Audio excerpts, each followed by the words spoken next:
warahmatullahi wabarakatuh. Salam sejahtera dan juga selamat malam bagi hadirin dan pemirsa sekalian. Puji syukur kita panjatkan kepada Tuhan Yang Maha Esa, Allah Subhanahu wa Ta'ala. Karena pada malam ini kita dapat hadir untuk memberikan penghargaan kepada putra-putri terbaik bangsa ini. Yang senantiasa memberikan karya nyata dan inspirasinya di bidang masing-masing.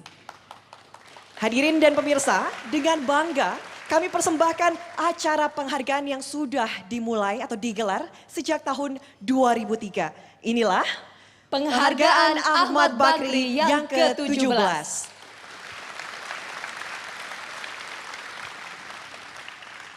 Baik, sebelum kita mulai penganugerahan penghargaan yang pertama, kita simak sambutan dari Ketua Panitia Pengarah Penghargaan Ahmad Bakri.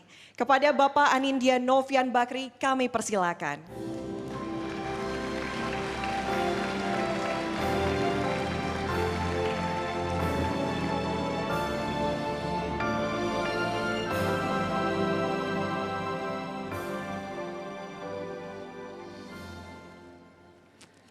Bismillahirrahmanirrahim.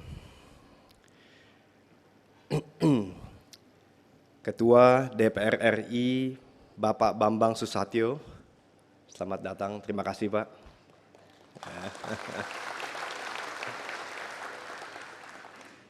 Wakil Ketua MPR RI Bapak Mahyudin, terima kasih Pak untuk kehadirannya. Saya dengar sebentar lagi hadir Bapak Menteri Perindustrian Republik Indonesia, Bapak Erlangga Hartarto. Ya. Dan juga dalam perjalanan Bapak Gubernur DKI Jakarta, Bapak Anies Baswedan. Ya. Di sini hadir tamu terhormat dari Lampung, Bapak Gubernur Lampung, Bapak Arinal Junaidi. Ya.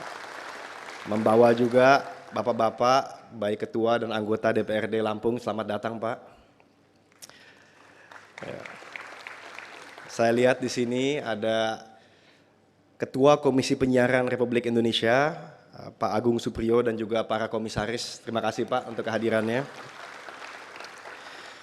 Dan teman-teman jajaran Kadin dan tentu tidak lupa para pemenang dan keluarganya yang hadir memberikan support luar biasa dari Bu Anawati, ya, di sini.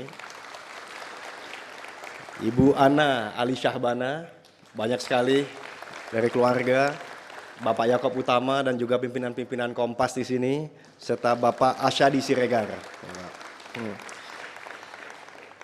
Alhamdulillah pada hari ini juga saya didampingi saudara-saudara sampai saudara sepupu-sepupu yang tidak bisa disebutkan satu persatu. Hadirin yang kami muliakan. Assalamualaikum warahmatullahi wabarakatuh. Salam sejahtera untuk kita semua. Hadirin yang saya hormati, saudara-saudara yang saya muliakan. Pertama-tama saya ingin mengajak seluruh hadirin memanjatkan puji dan syukur kehadirat Allah Subhanahu wa Ta'ala. Karena hanya atas rahmatnya dan karunia-Nya kita semua ada di sini di tempat yang indah untuk mengikuti acara tahunan malam ini, yaitu penghargaan Ahmad Bakri yang ke-17. Nah. Selanjutnya, perkenankanlah saya memberi selamat dan apresiasi setinggi-tingginya kepada tokoh-tokoh yang mendapatkan penghargaan pada malam ini. Dan kami sangat bahagia untuk mengumumkannya nanti. Itu ada keluarganya, Pak Yakob Utama, Pak Asyadi Siregar, Bu Anawati dan Bu Ana Ali Syahbana. Keempat tokoh ini memberikan kontribusi positif dalam bidang dan pengabdiannya masing-masing, yaitu bidang pemikiran dan jurnalisme, sastra dan kebudayaan populer Indonesia, sains, serta bidang kedokteran. Dengan caranya masing-masing, mereka telah memperkaya kebudayaan Indonesia modern, memperluas wawasan kita, dan memberi inspirasi kepada generasi muda bahwa Indonesia harus terus berkarya.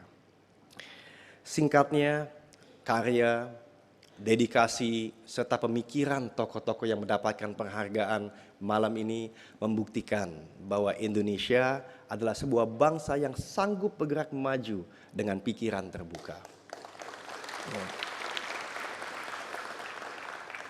Karena itu, kepada keempat pemenang PAB penghargaan Ahmad Bakri malam ini, sudah selayaknya seluruh Indonesia mengaturkan terima kasih dan apresiasi yang setinggi-tingginya. Dalam kesempatan yang berbahagia ini, saya juga ingin menyampaikan terima kasih kepada panitia penyelenggara yang dipimpin oleh adik saya sendiri, Ardian Syah Bakri. Di mana Ardi? Ya, ada di situ. Ya. Terima kasih juga teman-teman dari TV One, Antv, viva.co.id, dan juga seluruh anak usaha kelompok usaha Bakri, dan tentu Freedom Institute. Selain itu, yang paling penting, saya ingin mengucapkan terima kasih kepada ayahanda tercinta, Abu Rizal Bakri. Ya. Di sini selalu dihadiri oleh ibu saya yang cantik, rupawan, dan selalu mendampingi Bapak di segala macam suasana. Terima kasih, Mama. Ibu Tati Abu Rizal Bakri. Dalam menggagas konsep awal acara ini, bersama teman-teman dari Freedom Institute, 17 tahun yang lalu, Pak Ical selalu berpesan bahwa pemberian penghargaan Ahmad Bakri harus dilakukan setiap tahun yang waktunya berdekatan dengan 17 Agustus. Menurut Pak Ical, dengan penghargaan inilah kita ikut memberikan kontribusi bagi momen perayaan kemerdekaan kita. Dan dengan cara ini pula lah kita mengingatkan kepada bangsa Indonesia bahwa tujuan kemerdekaan adalah kemajuan bagi seluruh bangsa. Ya. Dan ini hanya mungkin dicapai lewat kemajuan dalam ilmu pengetahuan, dunia pemikiran, kesusastraan, sains, teknologi, dan sebagainya. Alhamdulillah, hingga tahun ini amanah Pak Ical terus kami pegang teguh. Sudah 17 tahun berturut-turut malam penghargaan Ahmad Bakri tidak pernah terputus sekalipun. Ya. Dan sampai sekarang penerimanya sudah lebih dari 80 tokoh-tokoh terbaik serta lembaga yang berpengaruh. Insya Allah penghargaan ini akan terus diselenggarakan dan semakin baik lagi. Kami berharap bahwa penghargaan Ahmad Bakri ini akan terus mengiringi perjalanan bangsa Indonesia. Dan suatu saat nanti akan disebut sebagai penghargaan yang setara dengan hadiah Nobel yang setiap tahun diberikan di Swedia. Saudara-saudara yang saya muliakan, hadirin yang saya hormati, di tahun 2016, Presiden Obama pernah berkata, "Now is the best time to be alive." Sepanjang sejarah, sekarang adalah saat yang terbaik untuk hidup dan merasakan menikmati kehidupan. Dan saya setuju. Tidak bisa dipungkiri, walaupun masih akan terus ada ruang untuk berkembang, masih banyak yang harus dikerjakan di sana-sini. Indonesia yang kita cintai semakin membaik dari tahun ke tahun. 2 minggu yang lalu saya bermain ke Istanbul ke tempat teman di Turki sana. Dia mengatakan, "Anin, Indonesia ada pada titik yang namanya sweet spot, di mana $4.000 per kapita pendapatan rata-rata manusia Indonesia. Dari 4.000 ke 10.000 itu tidak linear, tapi eksponensial. Jadi jangan sia-siakan itu.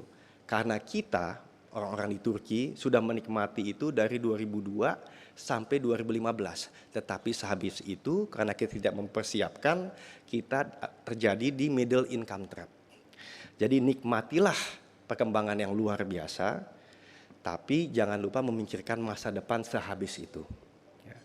Dan saya rasa ini semua hanya bisa dicapai oleh orang-orang yang berpikir positif dan maju.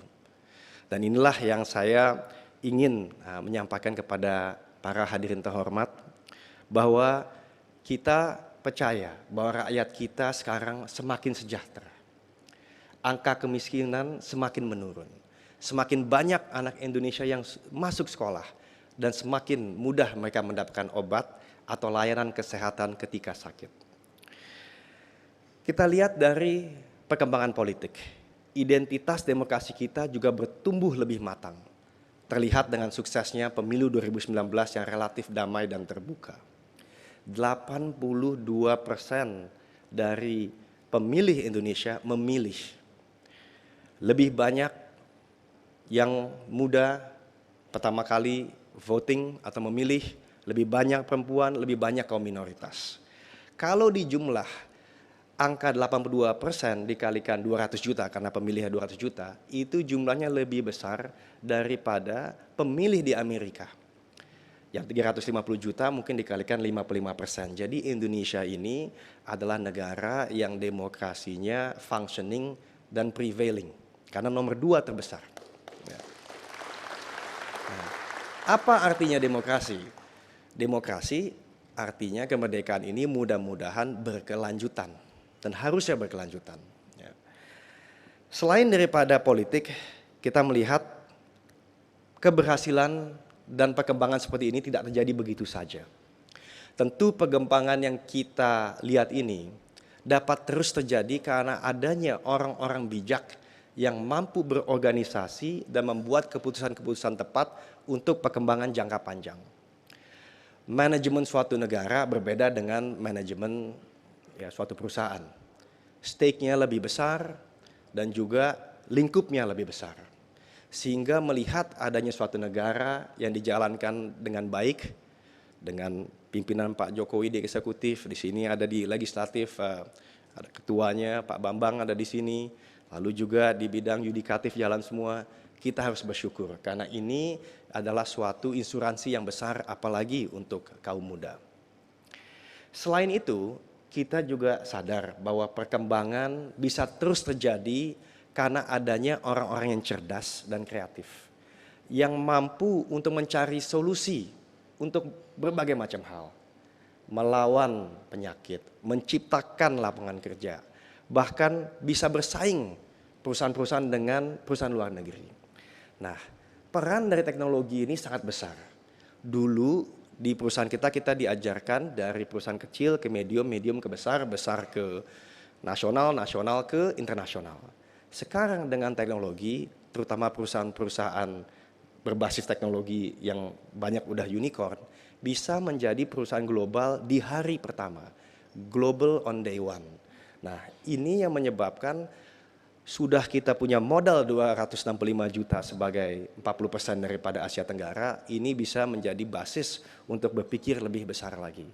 Jadi kurang apa lagi, sudah luas secara Southeast Asia atau Asia Tenggara itu juga dominan, bisa menjadi basis untuk bermain secara global.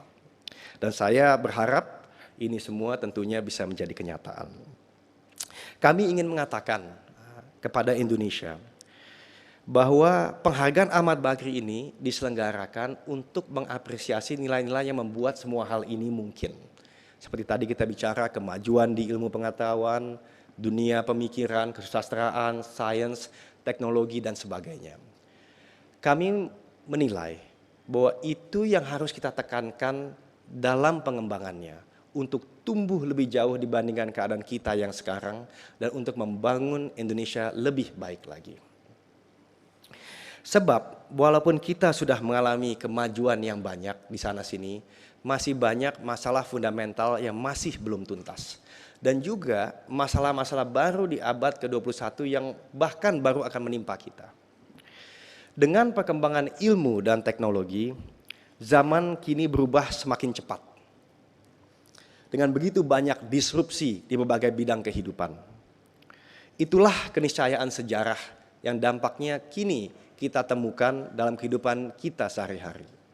Siapa yang nyangka, dulu kita berlomba-lomba punya mobil lebih besar, lebih bagus. Merek lebih barat lah. Sekarang terlihat lebih tidak efisien, bahkan tidak produktif untuk mempunyai suatu kendaraan.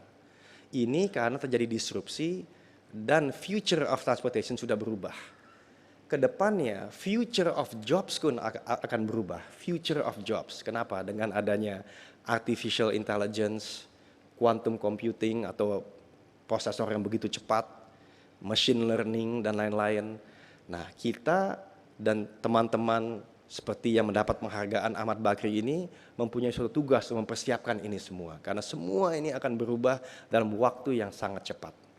Di Amerika Serikat saja kita sering dengar perusahaan besar-besar seperti Exxon, GE, GM yang bergerak di bidang manufaktur, minyak, dan lain-lain.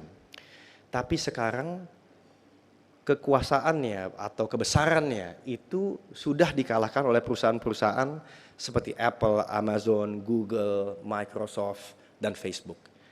Apa yang membedakan antara perusahaan yang sebelumnya yang terus berkembang dan Apple, Google, dan lain-lain adalah kemampuan mereka untuk memanage data.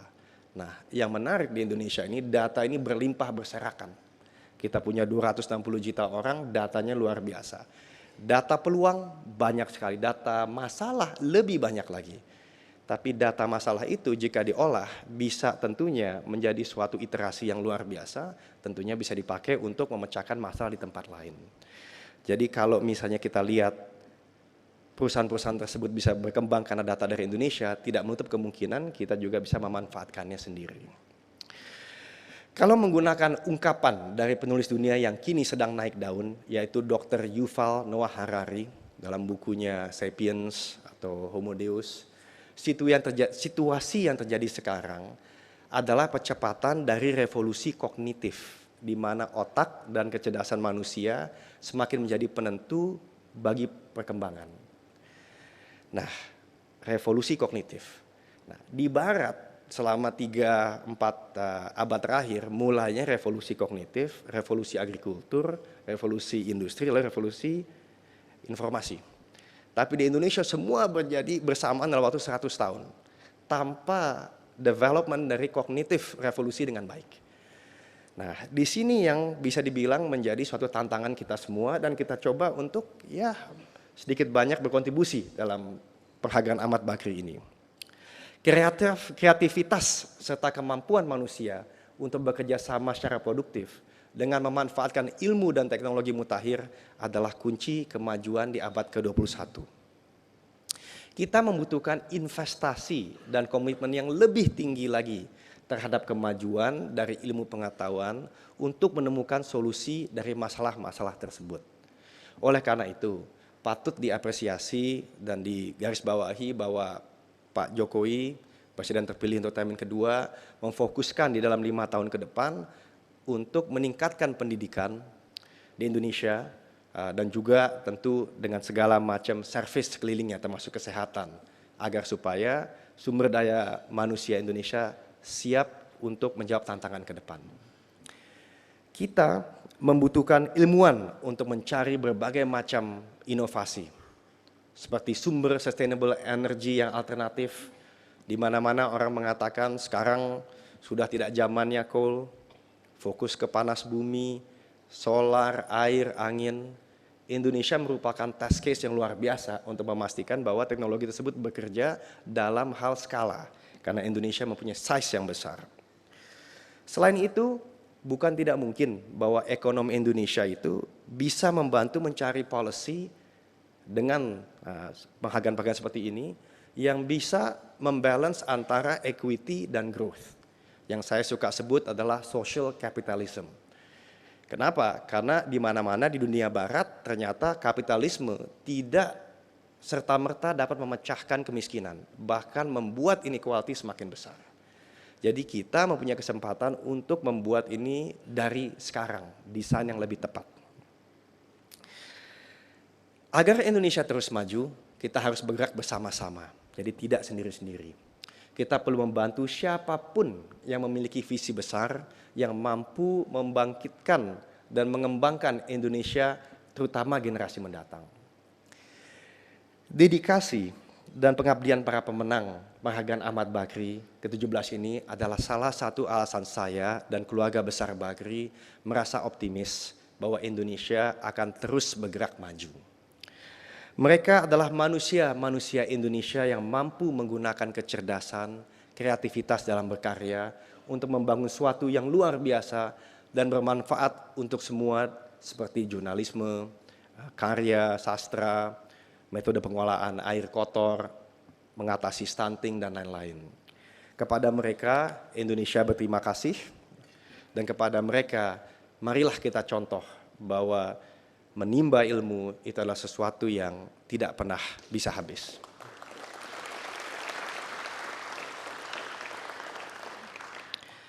Para pemimpin Indonesia generasi pertama seperti Dr. Cipto Mangunkusumo, Soekarno, dan Bung Hatta mempertaruhkan jiwa dan raganya untuk memperjuangkan kemerdekaan kepada kita semua. Kita selalu berterima kasih merayakan ini semua. Tapi jangan lupa, tugas kita sekarang adalah untuk mengisi kemerdekaan tersebut dengan sebaik-baiknya. Mengisi kemerdekaan tersebut. Sekali lagi untuk itulah kita berikan apresiasi kepada tokoh-tokoh terbaik bangsa seperti penerima penghargaan Ahmad Bakri ini. Kemarin sempat ada pidato dari Pak Ical yang mengatakan, jangan lupa bahwa negeri ini dibentuk bukan saja dengan yang telah istilahnya tidak hidup lagi, tapi juga dibangun oleh orang-orang yang masih hidup dan berkarya. Nah, inilah yang penting, dan mereka adalah contoh terbaik bahwa hanya dengan terus menimba ilmu pengetahuan kita bisa maju sebagai suatu negara. Hadirin yang saya muliakan, saudara-saudara yang saya hormati, ini adalah kesempatan yang kedua kalinya saya menyampaikan pidato pembukaan penghargaan Ahmad Bakri. Tapi saya sudah sering berkenalan dengan tokoh-tokoh yang berkarya seperti penerima pada malam hari ini. Semakin banyak saya bertemu dengan orang-orang penerima penghargaan Ahmad Bakri, saya tidak bisa berhenti membayangkan kemungkinan yang berdiri di sini nanti siapa mereka 5, 10, 15 tahun ke depan.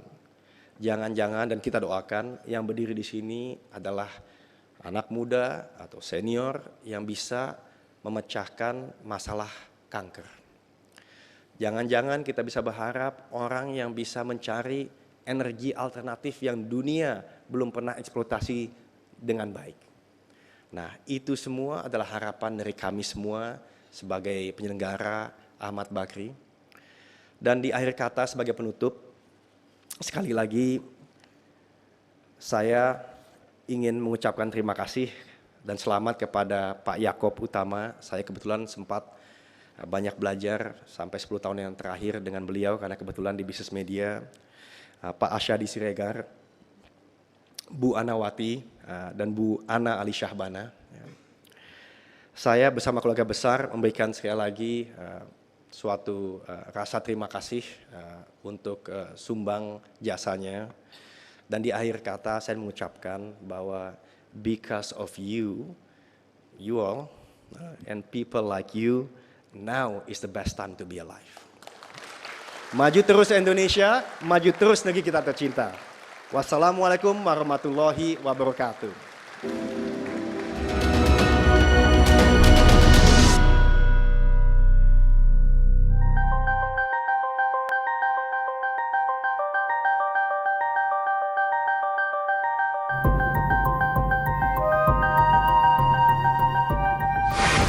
Penghargaan Ahmad Bakri menjaga tradisi untuk memberi apresiasi bagi anak negeri yang berprestasi.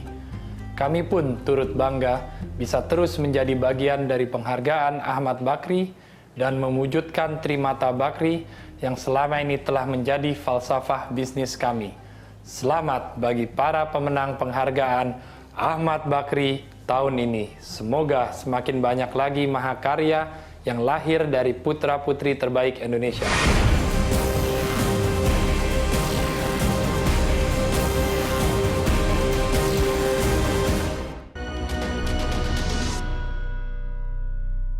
Setiap tahun di seputar perayaan kemerdekaan Indonesia, seluruh anak bangsa merayakannya dengan penuh sukacita dan rasa syukur. Kami ingin berpartisipasi dengan cara-cara yang barangkali juga bisa menyumbangkan sesuatu bagi upaya kita untuk mengisi kemerdekaan. Kemerdekaan, kata Bung Karno, adalah jembatan emas menuju pada kemajuan bersama. Karena itu kami beranggapan bahwa mereka-mereka yang telah mengabdi, memberikan dedikasi dalam dunia pemikiran, dalam dunia kesusastraan, dalam dunia sains dan teknologi, dalam dunia entrepreneurship, dalam dunia kedokteran, kami memberikan penghargaan kepada mereka untuk memberikan inspirasi kepada anak-anak muda Indonesia agar mereka berkarya, agar mereka termotivasi untuk membentangkan horizon pemikiran seluas mungkin.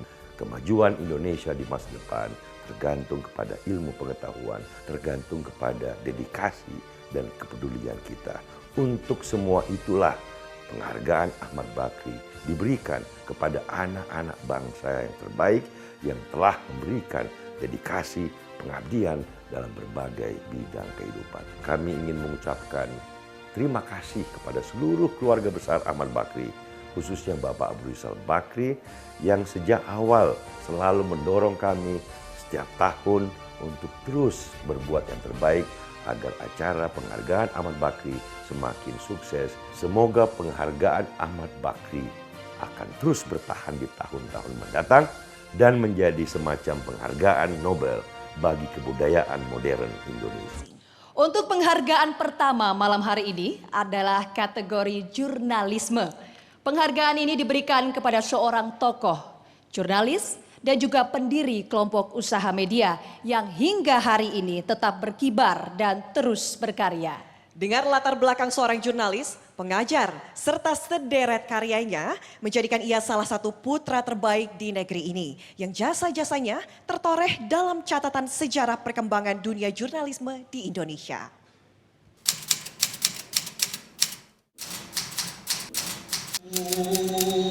Hatiku berdiri,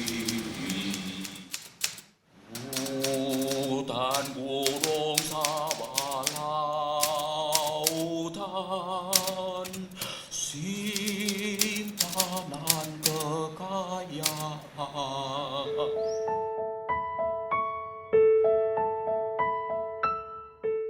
Jurnalisme kepiting itu sebetulnya kan gurauan yang keluar dari Pak Rusyan Anwar. Kepiting itu kalau tidak mau menabrak tembok, tidak mau menabrak batu, katakan saja kalau kepiting itu mau menuju ke tembok sana, di sini ada batu, dia melipir tapi toh pada akhirnya akan sampai. Kalau nabrak pasti mati.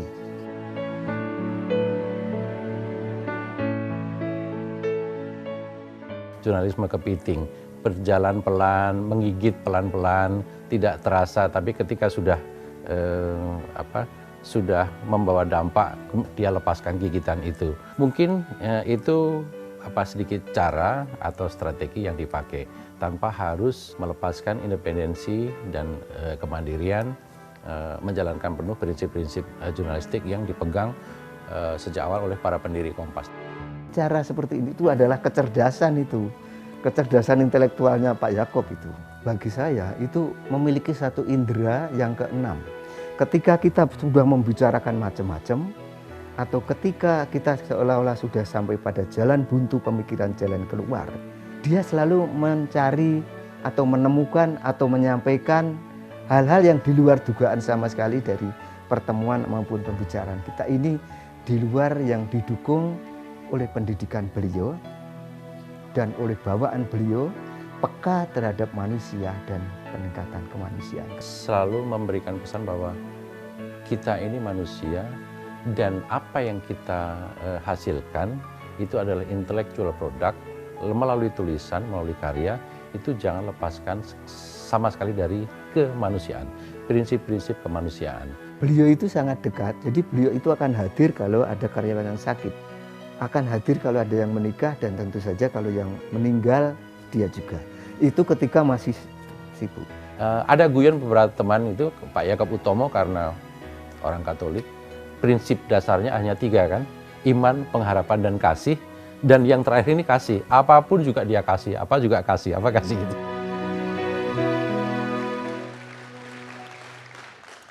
Bapak Yaakob Utama, kecerdikan visionernya membangun jurnalisme kepiting, memungkinkan media Kompas bertahan sebagai bagian pilar demokrasi yang keempat di tengah iklim politik yang otoriter.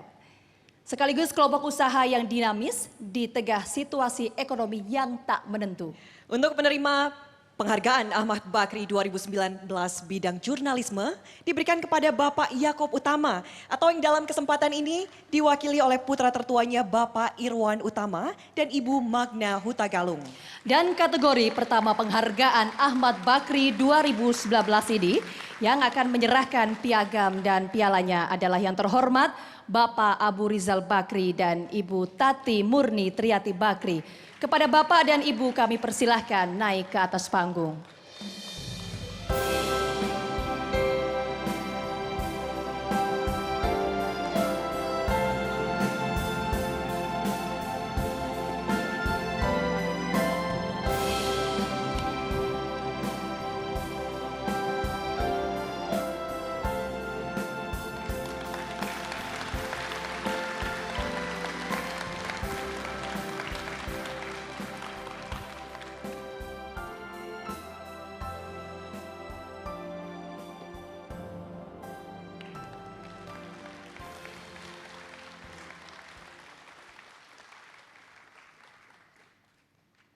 Yang terhormat Ketua DPR RI Bapak Bambang Susatyo, yang terhormat Wakil Ketua MPR RI Bapak Mahyudin, yang terhormat Gubernur DKI Jaya Bapak Anies Baswedan, yang terhormat Gubernur Lampung Bapak Arinal Junaidi,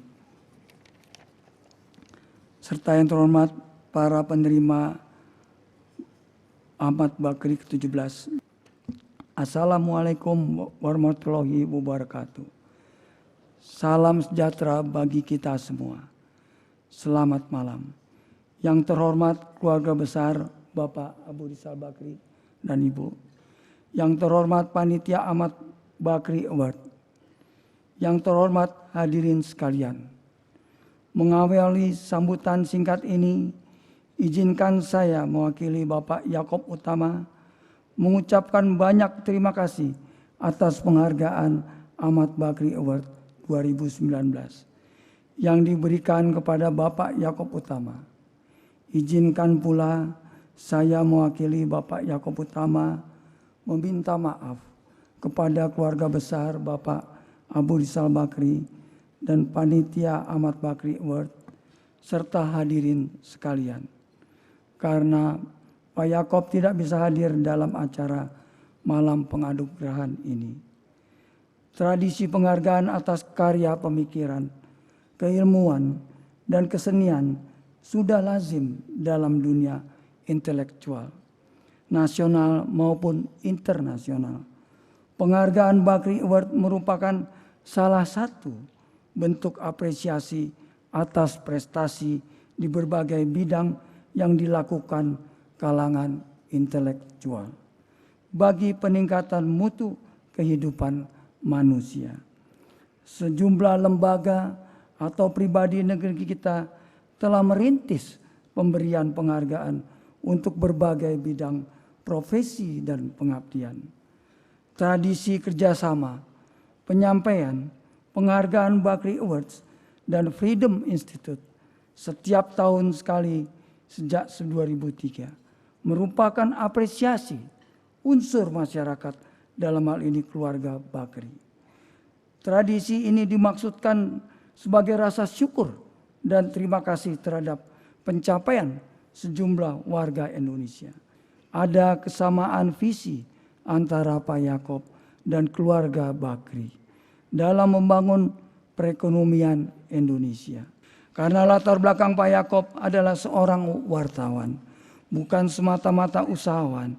Gagasan ideal soal dunia usaha politik, soal isu sosial dan budaya dituangkan Pak Yaakob dalam kerja jurnalistik. Jurnalisme yang dikembangkan tidak saja sebagai laporan kegiatan manusia dan berbagai kesibukannya, tetapi juga seberapa jauh jurnalisme dan kegiatan jurnalistik itu bermakna bagi ranah peningkatan mutu kehidupan dan lingkungan sosialnya. Mewakili Bapak Yaakob, sekali lagi saya sampaikan terima kasih dan Pak Yaakob pribadi, keluarga Pak Yaakob dan keluarga besar Kompas. Terima kasih. Wassalamualaikum warahmatullahi wabarakatuh.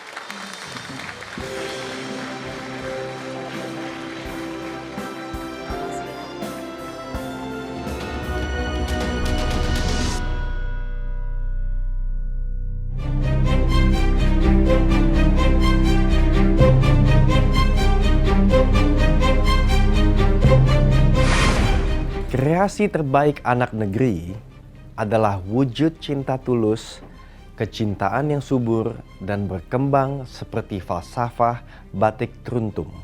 Namun, bunga tak akan tumbuh dan mekar tanpa kehadiran hujan. Dari situlah kami juga menghadirkan batik Mega Mendung sebagai ornamen pada gelar penghargaan Ahmad Bakri tahun ini. Selamat kepada para penerima penghargaan Ahmad Bakri ke-17. Teruslah berkreasi bagi sesama. Wujudkan cinta pemersatu bangsa.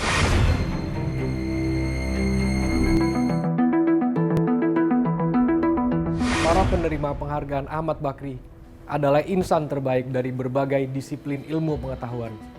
Mereka yang telah mengabdikan diri sebagai agen perubahan.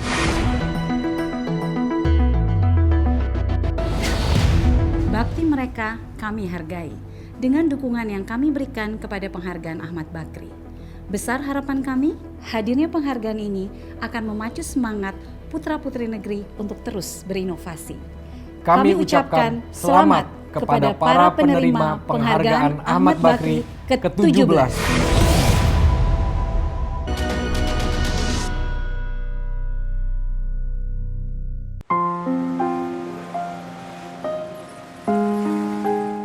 Jadi mulai tahun 1964 sampai sekarang 2019 ya, saya tidak keluar dari Jogja ini, jadi pemukim di Yogyakarta ini. Saya teracuni ya, dalam tanda petik, satu buku karangan Pak almarhum Adinegoro, Pak Jamaluddin Adinegoro ini kan tokoh wartawan Indonesia yang utama itu. Dan beliau menulis buku yang judulnya Melawat ke Barat. Sebagai wartawan ketika itu dia menulis itu. Jadi lawatannya itulah yang lawatan sebagai wartawan ini dia tulis. Dan saya begitu terpukau dengan tulisan itu. Sehingga saya bercita-cita lah jadi wartawan juga gitu kan.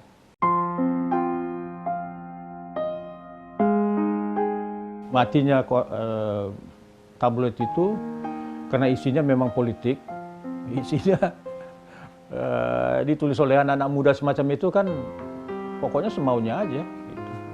Padahal pada saat itu kekuasaan Soeharto dengan Orde Baru mulai mengeras dan otomatis ya isinya itu atau kegiatan-kegiatan demonstrasi itu ya terrefleksi di koran tabloid ini, di tabloid Sendi ini. Jadi ada teman yang menulisnya, membuat itu untuk demonstrasi selebaran itu yang judulnya Mukadimah begitu itu, yang betul-betul memparodikan pembukaan Undang-Undang Dasar 45. Langsung dianggap pekerjaan setan kan gitu kan. Korannya langsung dibredel dan saya diadili. Nah, itulah kemudian menjadi titik balik saya terhenti menjadi wartawan. Cita-cita jadi wartawan itu saya pupus. Karena saya tahu Orde Baru ini selama masih ada, saya tidak akan mungkin jadi wartawan kan. Baca buku-buku sejarah, semua tokoh-tokoh nasional kita itu, tokoh-tokoh pendiri republik yang kita kagumi itu, semua pernah dipenjarakan. Sementara Pak Harto kan nggak pernah masuk penjara, saya pikir gitu kan. Wah, saya ini lebih hebat dari dia dong, saya pikir gitu kan. Karena penjara itu bagi saya, ya semacam semacam perjalanan hidup yang harus dilalui. Masa nggak pernah masuk penjara sih, saya pikir gitu. Jadi wartawan sudah tertutup. Nulis artikel opini pun itu selalu jadi masalah. Maka menulisnya itu hanya tentang film, tentang macam-macam yang ringan-ringan gitu, itu saya artikel opini itu. dunia imajinatif yang saya hidupkan.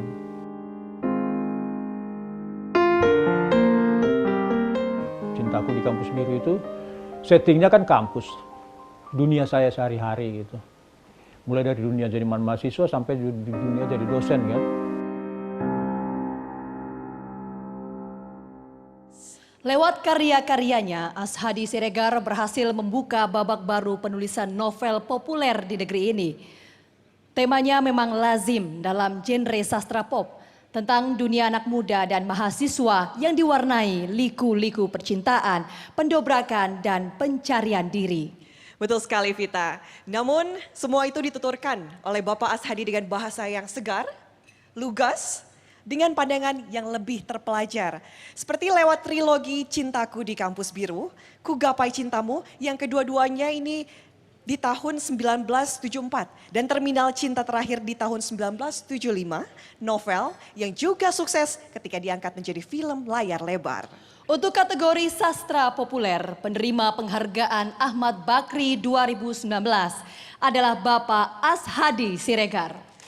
Penghargaan Ahmad Bakri 2019 kategori sastra populer ini yang akan menyerahkan piagam dan pialanya adalah yang terhormat Ketua DPR RI Bapak Bambang Susatyo.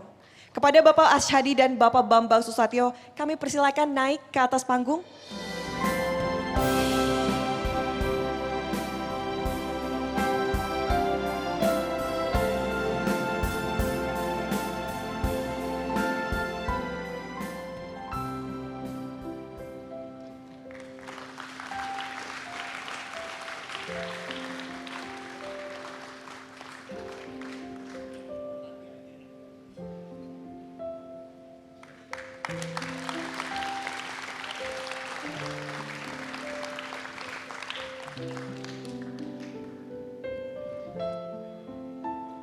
Yang terhormat Bapak Abu Rizal Bakri, saya beserta Ibu, dan seluruh keluarga besar almarhum Bapak Ahmad Bakri.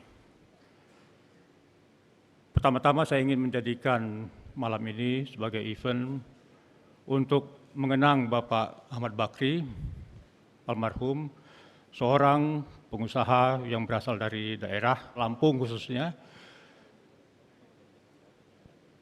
Bagi saya, perjuangan beliau sebagai pengusaha sedemikian berharganya untuk dikenang. Karena itu saya membayangkan terlepas dari gonjang-ganjing yang mungkin akan kita alami sekarang maupun yang akan datang, tentunya tidak akan mengurangi kenangan kita dan penghormatan kita kepada beliau.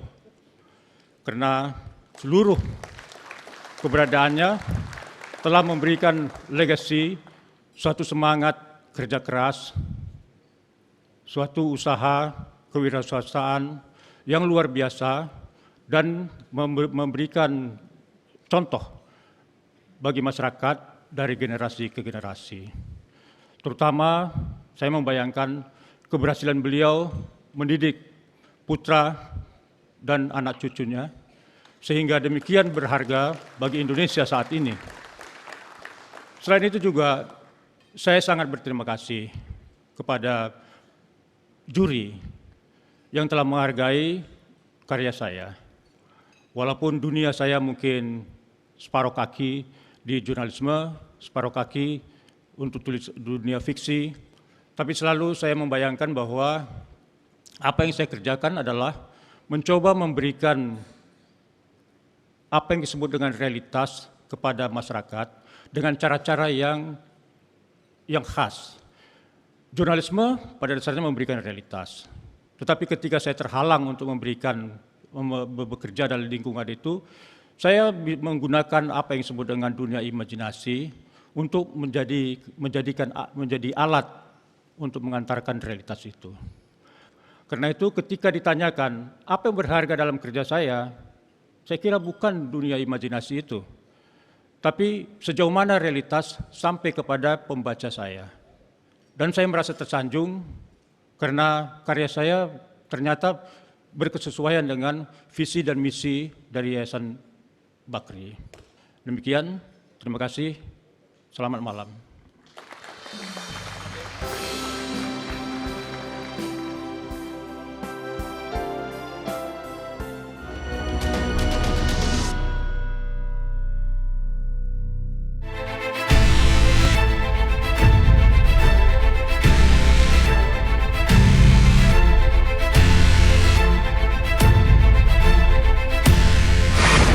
Orang yang berani bermimpi adalah orang yang akhirnya berhasil mengubah dunia. Kutipan ini sepertinya cukup tepat disematkan untuk menggambarkan para penerima penghargaan Ahmad Bakri tahun ini. Lewat prestasi, mereka mampu membawa manfaat dan bukan tidak mungkin mengubah dunia suatu saat nanti. Kami, PT Bakri Pipe Industries, mengucapkan selamat bagi para penerima penghargaan Ahmad Bakri ke-17. Kami harap karya para pemenang tak berhenti sampai di sini. Teruslah bekerja, terus berkarya, hingga suatu hari Anda bisa mengubah dunia.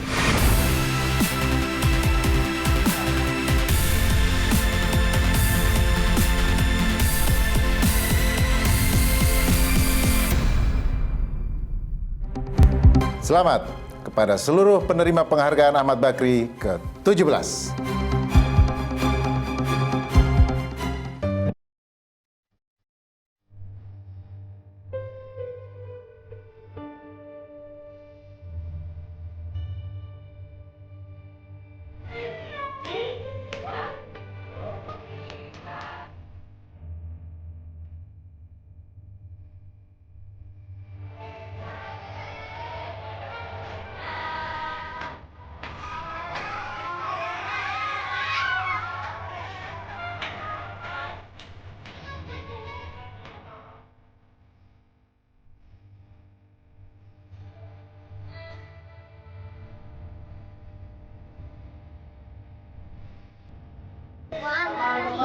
Ini kenalkan namanya Patih. Oh ya, kamu namanya?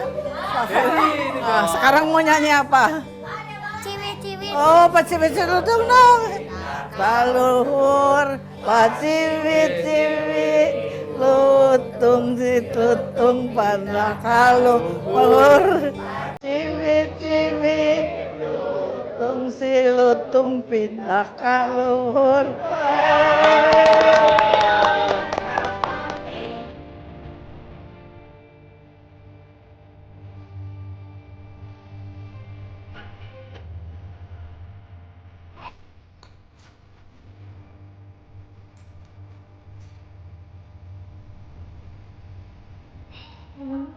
Ya sini, tolong. Oh, lapangannya dingin banget. Khusus membantu orang tua dalam pengasuhan anak-anak yang berkebutuhan khusus ya. Kemajuan anak itu tidak saja tergantung pada sekolah. Di kerjasama antara ibu-ibu dengan guru-guru di sini itu akan sangat membantu kemajuan anak-anak. Kumpulkan masalah apa yang ada di rumah dan kita bahas bersama-sama. Bahwa anak-anak yang kita rawat sini itu akhirnya bisa mandiri.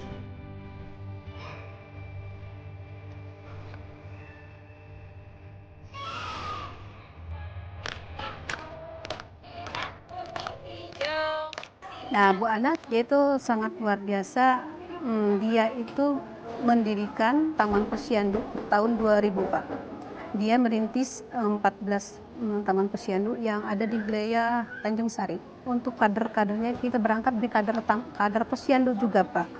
Jadi dikasih pelatihan-pelatihan tentang DDTK itu.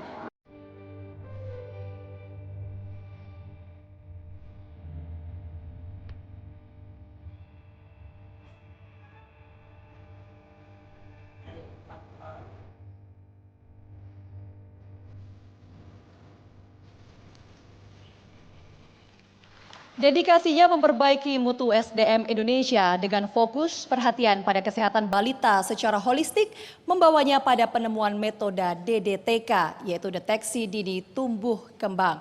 Suatu perangkat tepat guna yang dapat difungsikan secara rumahan oleh ibu rumah tangga biasa. Posyandu yang digagasnya menjadi salah satu contoh penerapan DDTK. Untuk penerima penghargaan Ahmad Bakri 2019 bidang kedokteran, dengan bangga kami anugerahkan kepada Ibu Profesor Dr. Ana Alisyahbana.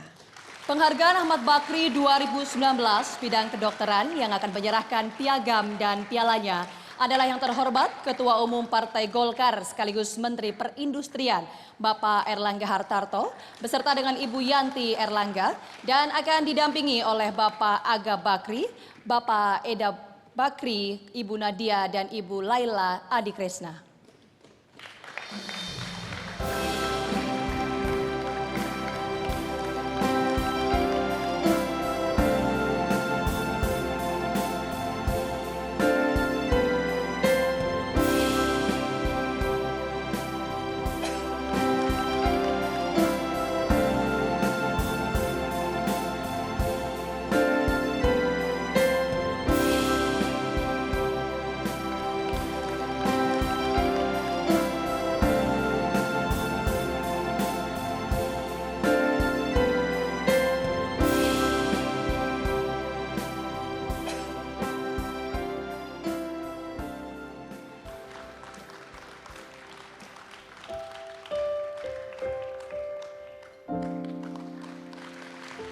Assalamualaikum warahmatullahi wabarakatuh. Salam sejahtera kepada semua. Pada kesempatan ini saya juga atas nama keluarga saya ingin menyampaikan terima kasih kami yang sebesar-besarnya kepada Yayasan Ahmad Bakri dan keluarga besar Bapak almarhum Ahmad Bakri atas anugerah yang saya terima hari ini. Hadirin yang saya muliakan. Saya terdidik sebagai dokter spesialis anak, tepatnya di bidang bayi baru lahir. Angka kematian bayi telah mengalami penurunan yang sangat pesat. Kalau pada tahun 2000, pada tiap 20 bayi hanya 1 meninggal. Pada tahun 2017, untuk tiap 40 bayi hanya 1 yang meninggal. Kemajuan ini juga memicu pertanyaan bagaimana nasib dan kualitas hidup anak-anak yang berhasil merayakan tahun pertama kehidupan setelah mengatasi masa kritis bayi. Satu penelitian yang kami lakukan di kecamatan di Jawa Barat menunjukkan bahwa 30% anak usia 3-5 tahun memperlihatkan lambat perkembangan dan sekitar 5-7% berisiko tinggi untuk berkebutuhan khusus. Kenapa hal ini bisa terjadi? Ternyata faktor-faktor seperti kemiskinan, sosial ekonomi, stres yang sebelumnya menjadi penyebab kematian bayi, tapi karena anak ini sekarang sudah lebih kuat, ancaman kematian berubah menjadi ancaman disabilitas. Untuk itu diperlukan pendidikan keluarga dengan menggunakan perangkat teknologi tepat guna yang mudah diterima, mudah dilaksanakan, dan efektif seperti deteksi dini tumbuh kembang anak. Hadirin, keberhasilan atau atas capaian saya dalam upaya peningkatan kualitas hidup balita dan mengatasi kesenjangan antara anak desa dan anak kota tidak akan terlaksana tanpa bantuan, dukungan dan orang tua, suami, sejawat, dan rekan-rekan. Untuk itu saya ingin menyampaikan terima kasih saya kepada semua yang telah mendukung saya. Terima kasih. Wassalamualaikum warahmatullahi wabarakatuh.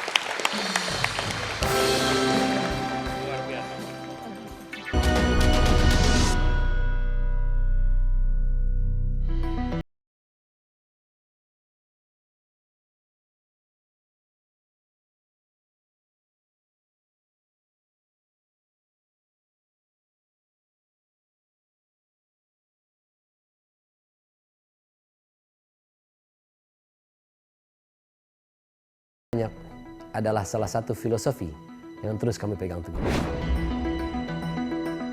Dengan dukungan kami untuk penghargaan Ahmad Bakri, kami berkomitmen untuk memberikan apresiasi bagi anak negeri yang mampu membawa manfaat dengan karya-karya terbaiknya. Selamat bagi para penerima penghargaan Ahmad Bakri. Tetap berkarya dan terus menjadi lentera bagi kehidupan bangsa.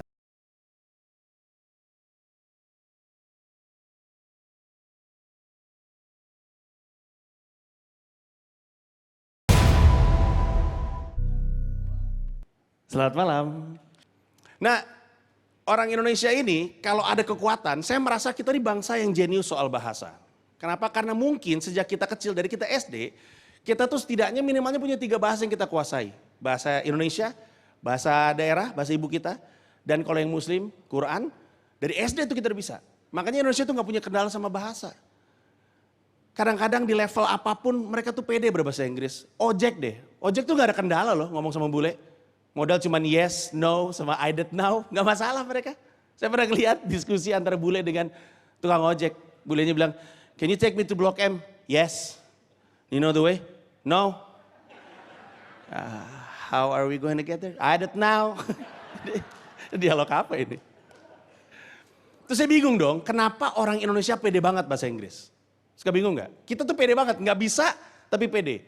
Terus saya nemu sebuah baligo. Kalau Anda lewat Selipi, di bawah Jalan Layang itu ada baligo. Baligo kursus bahasa Inggris, warnanya kuning. Terus ada gini, kursus bahasa Inggris 3,5 minggu PD berbahasa Inggris. Ini kursus gak bilang 3,5 minggu bisa loh. Dia bilang 3,5 minggu PD. Kayaknya di kursus bahasa Inggris itu juga gak diajarin bahasa Inggris deh. Kayaknya diajarin percaya diri kayaknya. Orang lagi duduk sudah gitu yang ngajar. Apa kabar Anda yang super? Apabila Anda ingin pede berbahasa Inggris, itu, ya gitu. Orang Indonesia gak ada masalah dalam bahasa Inggris, pede berbahasa Inggris.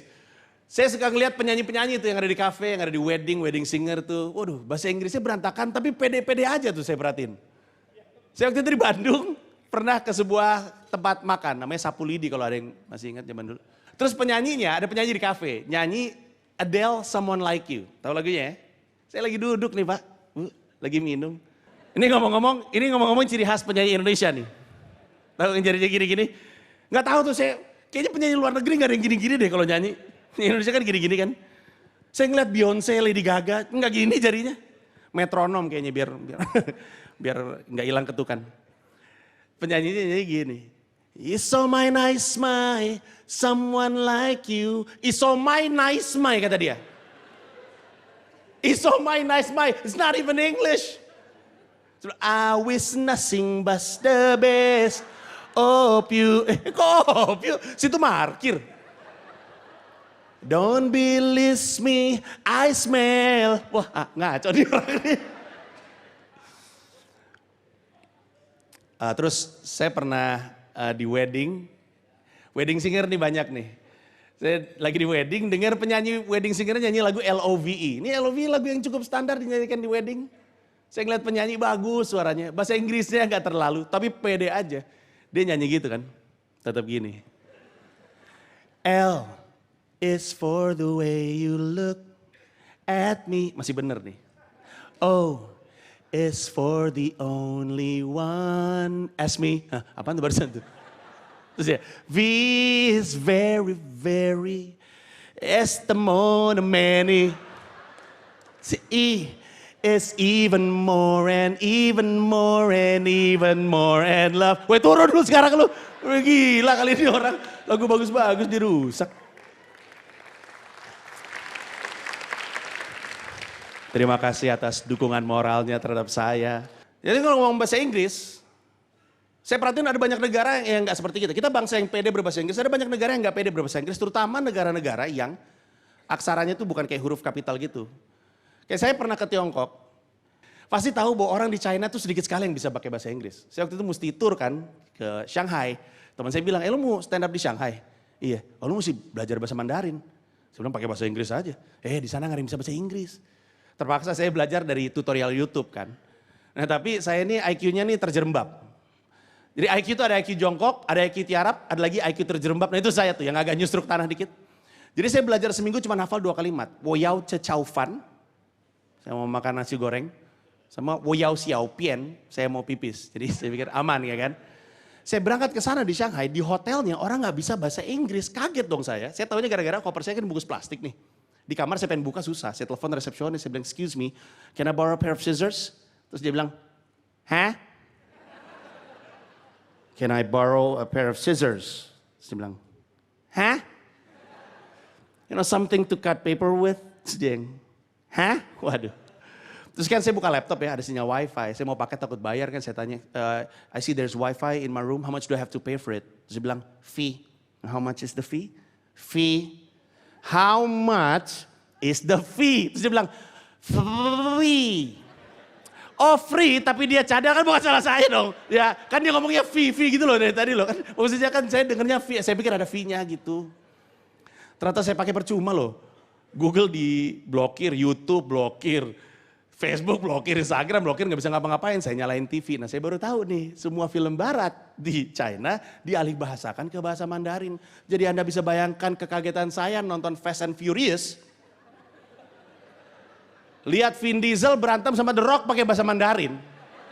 Xiang Hong Chu, Hong Chung Cha, Hong Chu Hu, Jing Chu. Ini apa-apaan ini saya bilang.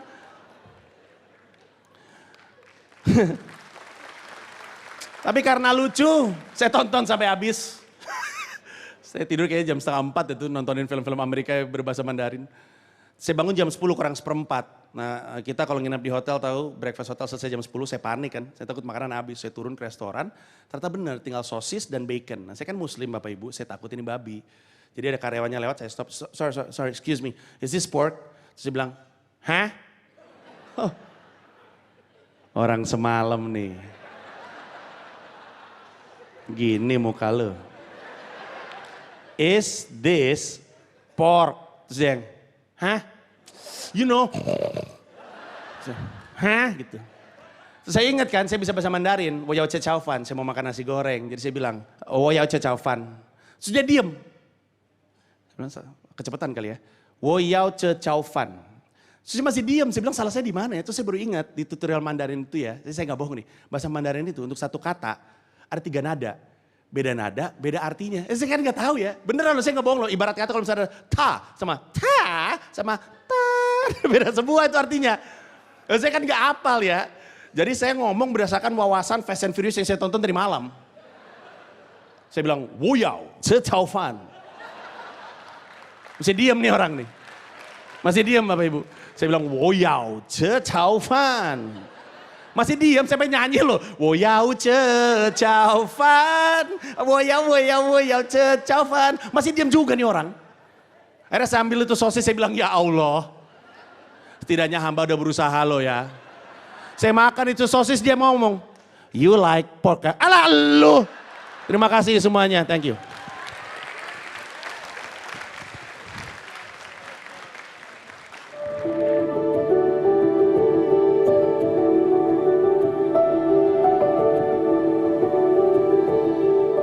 Riset dan penelitian sangat berharga bagi perkembangan kehidupan dan peradaban manusia. Lewat riset dan penelitian, berbagai pengetahuan baru hadir, teknologi baru ditemukan. Tak hanya itu, material baru pun bermunculan. Ilmu yang saya geluti adalah fisika material. Kenapa saya tertarik dengan fisika material? Karena material itu pada prinsipnya yang membentuk segala sesuatu yang ada di sekitar kita ya. Kemajuan teknologi itu ditunjang oleh kemajuan dari materialnya. Sehingga sekarang banyak berkembang pembuatan material-material baru ya. Jadi tidak hanya terbatas perunggu besi, tapi juga sudah ada material komposit, keramik, logam ringan dan sebagainya.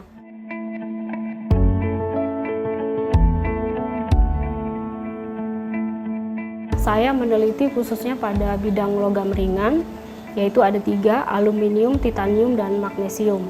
Ketiga material ini menjadi bahan dasar untuk pengembangan teknik anodizing. Dalam beberapa tahun terakhir, hasil riset rekayasa material ini telah menghasilkan material yang benar-benar luar biasa dan mampu menjawab kesulitan yang dihadapi umat manusia.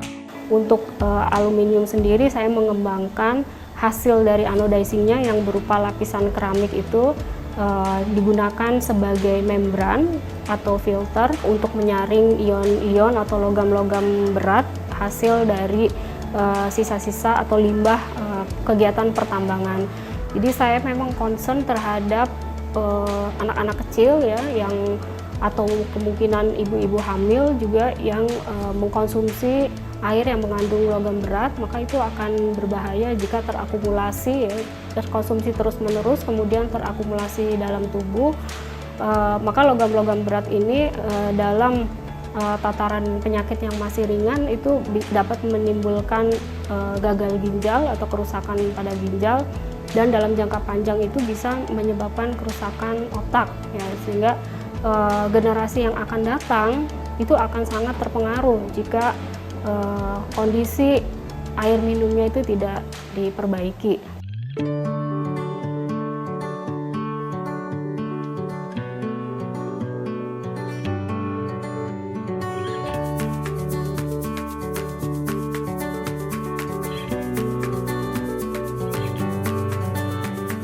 Di Indonesia memang masih sangat jarang peneliti wanita, dan ini menjadi tantangan tersendiri bagi saya dan motivasi yang sangat besar bagi saya, bahwa saya ingin membuktikan bahwa dalam penelitian itu tidak mengenal gender. Ia rela meninggalkan gemerlap karir dan gemerincing mata uang euro karena kecintaannya terhadap negeri ini. Telah mencerminkan sikap patriotisme yang tinggi dan juga dirinya. Dan dari para pengajar di negeri Eropa, ia memilih untuk mengajar di dalam negeri, sekaligus membantu sesama dengan ilmu yang ia miliki. Salah satu buktinya, ia rela kembali ke tanah air karena melihat kualitas air minum pedesaan di Sumbawa hampir sebagiannya terkontaminasi logam berat. Risetnya tentang tubular anodik aluminium oxide dan gagasannya memanfaatkan teknologi pelapis bahan lokal telah membantu masyarakat Sumbawa. Untuk penerima penghargaan Ahmad Bakri 2019 bidang sains, dianugerahkan kepada Ibu Anawati. Dan untuk penghargaan Ahmad Bakri 2019 bidang sains ini yang akan menyerahkan piagam dan pialanya adalah yang terhormat Gubernur DKI Jakarta Bapak Anies Baswedan dan Gubernur Lampung Bapak Arinal Junaidi, didampingi oleh Bapak Anindra Ardiansyah Bakri dan Ibu Ramadania Ardiansyah Bakri.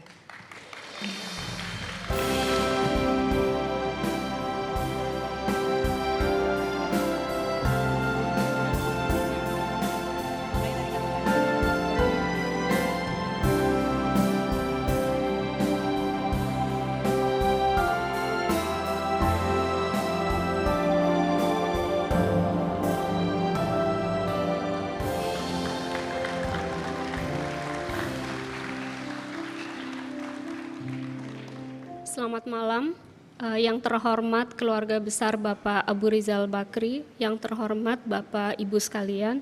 Assalamualaikum warahmatullahi wabarakatuh. Alhamdulillahirrabbilalamin, segala puji dan syukur kehadirat Allah Subhanahu wa Ta'ala atas penghargaan Ahmad Bakri Award yang ke-17. Saya sama sekali tidak menyangka akan mendapat penghargaan ini, apalagi melihat para penerima penghargaan yang lain yang jauh lebih senior dan sudah mendedikasikan seluruh hidupnya bagi kemajuan bangsa ini. Oleh karena itu saya ingin mengucapkan terima kasih yang sebesar-besarnya kepada Bapak Abu Rizal Bakri dan keluarga, dan juga kepada para juri yang sudah memilih saya untuk mendapatkan penghargaan ini. Dunia sains merupakan dunia yang saya cintai sejak kecil, dan itulah yang mengantarkan saya menjadi peneliti dan akademisi saat ini. Izinkan saya berbagi sedikit pengalaman meneliti di 4 negara maju, di mana keempat negara maju ini mengandalkan pembangunan SDM, yaitu penguasaan ilmu pengetahuan dan teknologi bagi kemajuan bangsa dan kemakmuran rakyatnya. Secara teknis, karir penelitian saya dimulai di Swedia 16 tahun yang lalu ketika saya memulai penelitian untuk program master saya. Dan perlu diketahui bahwa Swedia memiliki pengembangan yang unggul dalam pengetahuan dasarnya, khususnya fisika. Dan kita ketahui bahwa penghargaan Nobel juga berasal dari Swedia. Bergeser sedikit ke arah utaranya, yaitu negara Norwegia, di mana saya melakukan penelitian doktoral saya selama 4 tahun di sana. Kalau kita tilik sejarahnya, Norwegia dulu adalah negara yang miskin. Hingga di tahun 1969 ditemukannya ladang minyak. Sejak saat itu riset atau penelitian di negara tersebut diarahkan untuk mendukung industri minyak di sana. Hubungan yang sinergis antara industri dan universitas sangat diperlukan bagi percepatan kemajuan penguasaan ilmu pengetahuan dan teknologi. Industri memerlukan solusi bagi peningkatan efisiensi dan inovasi, dan kami di universitas menyediakan tenaga ahli yang sustainable.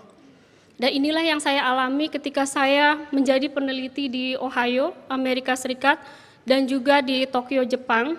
Dengan bekal pengalaman ini, saya kembali ke tanah air untuk memanfaatkan ilmu dan pengalaman saya di Indonesia.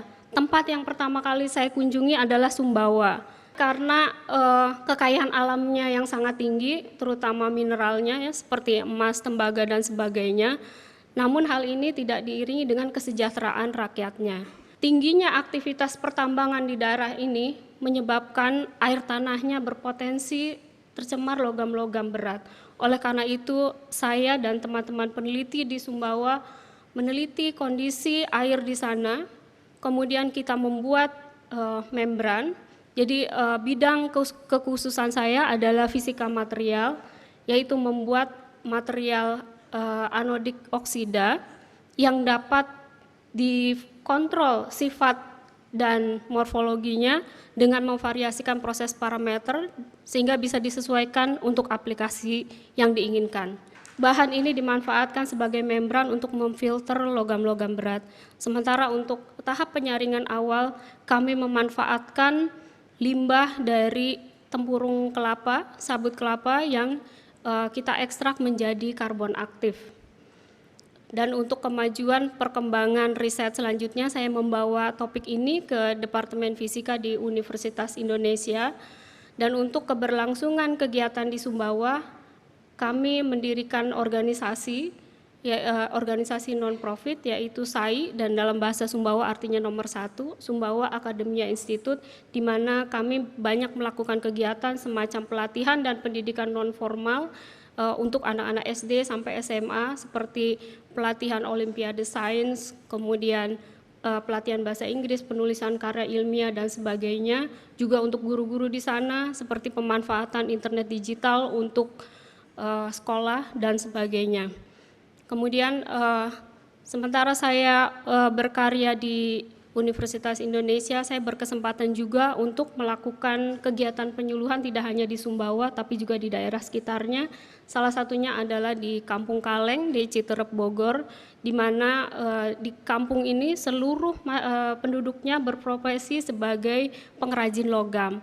Di sana kami melakukan pelatihan untuk penggunaan bahan anodik oksida ini sebagai pelapis produk-produk alat rumah tangga, sehingga konsumen dapat menikmati produk tersebut dengan aman tanpa takut tercemar hasil dari peluruhan logam-logam peralatan tersebut. Dan tidak lupa saya ingin menyampaikan sebuah quote bahwa ilmu tanpa amal itu seperti pohon yang tidak berbuah. Akhir kata, wassalamualaikum warahmatullahi wabarakatuh.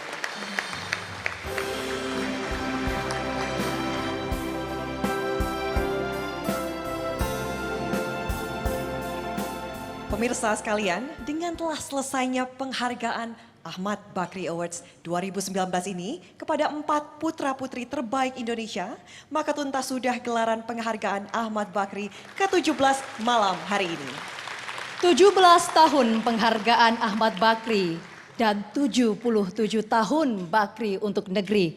Semoga kita tetap diberi kekuatan untuk terus berkarya dan memberi kontribusi nyata untuk negeri. Dan inilah penampilan pamungkas malam ini dari Rio Febrian dan juga Regina. A Whole New World.